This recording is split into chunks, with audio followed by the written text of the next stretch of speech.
কোথায় যাচ্ছ? বিরিয়ানি খেতে? তো বারাসাত কেন, চলে এসো আমাদের বর্ধমানে দাদা বৌদির থেকেও ভালো বিরিয়ানি খেতে।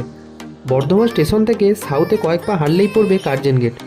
বর্ধমানের রাজা বিজয় চাঁদ এটি তৈরি করিয়েছিলেন, যদিও এর এখন নাম বিজয় তোরণ।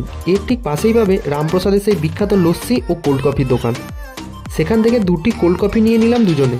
ওখান থেকে আর কয়েক পা এগোলেই পাবে Bardhaman biryani house, cheap and best, এম বাজারের ঠিক অপোজিটে। দোকানের সামনে আসতেই বিরিয়ানির গন্ধে চারিদিক মোমো করছে, যা আমাদের মতো ভোজন রসিকদের আরও পেটুক করে তুলছে। খাবার দিতে দেরি হচ্ছে, তো ভাবলাম তোমাদের দোকানের ভিতরের অ্যাম্বিয়েন্সটা ও মেনু কার্ডটা একটু দেখিয়ে দিই। ফুল প্লেট আমাদের পক্ষে উদ্ধার করা সম্ভব ছিল না, তাই আমরা 2 প্লেট হাফ চিকেন বিরিয়ানি ও চিকেন চাপ অর্ডার করেছিলাম। বিরিয়ানির সাথে চিকেন চাপটা একদম সেরা ছিল। খাওয়া দাওয়ার পর ঘোরাঘুরি করে এলাম স্টেশনে। রাতের বর্ধমান স্টেশনের লাইটিংটা অসাধারণ ছিল।